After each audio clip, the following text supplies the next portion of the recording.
Hello viewers, আসসালামু আলাইকুম। আশা করি আপনারা সকলে ভালো আছেন। চলে আসলাম আজকে আপনাদের সামনে আরেকটা নতুন ভিডিও নিয়ে। আজ আপনাদের দেখাবো মায়ের হাতে জাল জাল শুকনা মরিচ দিয়ে বুনা বানিয়ে। মরিচের সাথে দিয়ে দেওয়া হবে শুটকি। আর এই বুনা তৈরি করার জন্য মা প্রথমে নিয়ে নিল কতগুলো শুকনা মরিচ। মরিচগুলো বাছা হয়ে গেলে মা এখন এর মধ্যে পানি দিয়ে দিচ্ছে, আর পানি দিয়ে এটাকে ভালো করে ধুয়ে নিবে। যেহেতু মরিচের গায়ে বালু থাকে, সেই বালুগুলো পরিষ্কার করার জন্য মা এখানে পানি দিয়ে এটাকে ভালো করে ধুয়ে নিচ্ছে। আর এই বুনা তৈরি করার জন্য মা নিয়ে নিয়েছে কতগুলো শুটকি, আর এই শুটকিগুলোর মধ্যে এখন পানি দিয়ে এগুলোকে ভালো করে ধুয়ে নিচ্ছে। শুটকি মাছ ধোয়া হয়ে গেলে মা এখন পেঁয়াজ আর রসুন কেটে নিচ্ছে। যেহেতু এই রেসিপিটি তৈরি করার জন্য প্রধান উপকরণ হিসেবে শুটকি আর শুকনা মরিচ ব্যবহার করা হচ্ছে, তাই এর মধ্যে পরিমাণে একটু বেশি পেঁয়াজ আর রসুন দেওয়া হবে। তো পেঁয়াজ আর রসুনগুলো কাটা হয়ে গেলে মা এখন একটা শিলপাটার মধ্যে শুকনা মরিচগুলো বেটে নিবে। মা অল্প অল্প করে শুকনা মরিচগুলো শিলপাটার মধ্যে বেটে নিচ্ছে। এই শুটকি বোনার মধ্যে কোনো প্রকার মরিচের গুঁড়া ব্যবহার করা হবে না, যেহেতু শুকনা মরিচ ব্যবহার করা হচ্ছে। আর এই মরিচগুলো দেখতে কিন্তু দেখা যাচ্ছিল অনেক জাল হবে। তো মরিচগুলো বাটা হয়ে গেলে মা একটা বাটির মধ্যে সবগুলো উপকরণ নিয়ে নিল। এদিকে মা চুলার মধ্যে একটা কড়াই বসিয়ে দিল, আর কড়াইয়ের মধ্যে পরিমাণ মতো তেল দিয়ে দিচ্ছে। তেলটা হালকা গরম হয়ে আসলে মা এখন প্রথমে পেঁয়াজ কুচি আর রসুন কুচিগুলো দিয়ে দিবে। পেঁয়াজ আর রসুন কুচিগুলোকে মা প্রথমে হালকা করে ভেজে নিবে।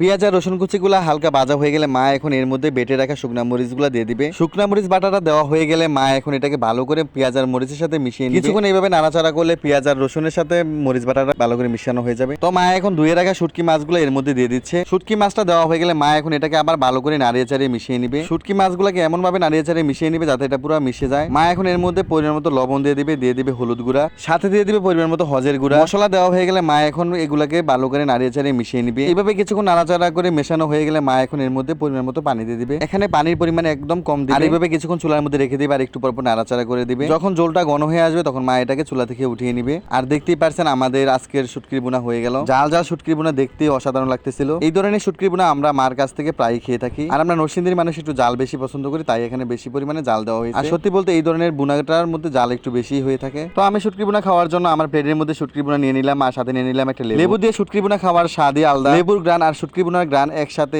অসাধারণ লাগতেছিল। আর সত্যি বলতে গাইস, দেখতে এটা যতটা জাল দেখা যাচ্ছিল, খেতে কিন্তু ততটা জাল ছিল না। এইভাবে বোনা বাড়িতে তৈরি করে খেয়ে দেখবেন, আশা করি আপনাদের কাছে ভালো লাগবে। তো আজ এই পর্যন্ত, সবাই ভালো থাকবেন। আল্লাহ হাফেজ।